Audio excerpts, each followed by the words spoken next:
বেশি কথা বলেন না উনি, এবং বলেন খুবই মার্জিত ভাষায় বলেন।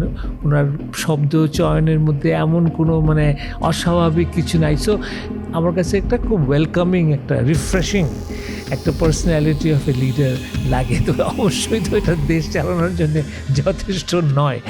হেদায়েত অর্থাৎ পথ দেখানো, দিক নির্দেশনা দেওয়া, সঠিক পথে পরিচালনা করা। প্রধানমন্ত্রী হয়ে দেশকে ভালো করবে না এরকম তো আরও চিন্তা হয় না। তো তাহলে ভালো করতে হলে কি করতে হবে? আর সেই হেদায়েতই এবার দেশের প্রধানমন্ত্রীর প্রতি তুলে ধরলেন বিশিষ্ট সম্পাদক মাহফুজ আনাম।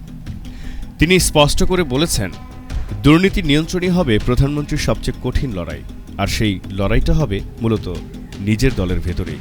শেখ হাসিনার পতনের পেছনে তার নিজের দলের অবদান কত প্রচণ্ড এবং কত কি বলবো মানে ব্যাপক, এটা চিন্তা করলে বোঝা যায় যে নিজের দল কিভাবে নিজেকে ধ্বংস করে।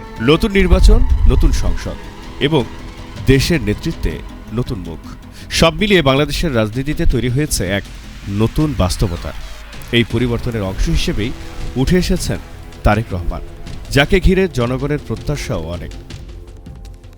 তবে মাহফুজ আনাম সতর্ক করে বলেছেন, প্রধানমন্ত্রীর সামনে থাকা চ্যালেঞ্জগুলো ধারণার চেয়েও অনেক বেশি জটিল। একদিকে রয়েছে বেকারত্ব, মূল্যস্ফীতি, বিনিয়োগ সংকট, ব্যাংকিং খাতের দুর্বলতা, অন্যদিকে রাজনৈতিক অস্থিরতা এবং প্রশাসনিক দুর্বলতা। কিন্তু সবচেয়ে বড় হুমকি আসতে পারে নিজের দল থেকেই।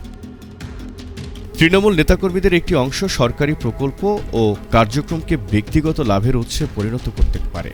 আবার দলের জ্যেষ্ঠ নেতাদের কেউ কেউ অতীতের ত্যাগের বিনিময়ে বিশেষ সুবিধা দাবি করতে পারেন। এই প্রবণতা শুরু হলে ধীরে ধীরে সেটাই রূপ নিতে পারে বড় ধরনের দুর্নীতিতে।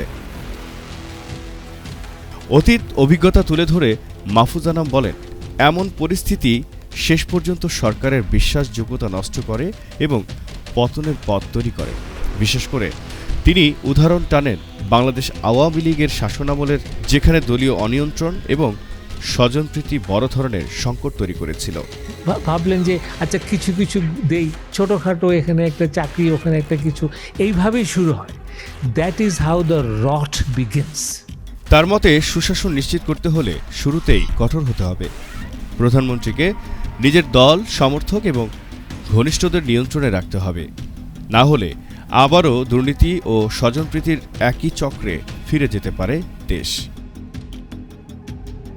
সবশেষে তিনি মনে করিয়ে দেন, ইতিহাস বলে জনপ্রিয়তার শীর্ষে থাকতেই কঠিন সিদ্ধান্ত নিতে হয়, কারণ সময়ের সঙ্গে সঙ্গে জনপ্রিয়তা কমে আর তখন সিদ্ধান্ত নেওয়া হয়ে যায় আরও কঠিন। এখন দেখার বিষয় এই হেদায়েত কতটা গ্রহণ করেন প্রধানমন্ত্রী তারেক রহমান, আর দেশ এগোয় কোন পথে।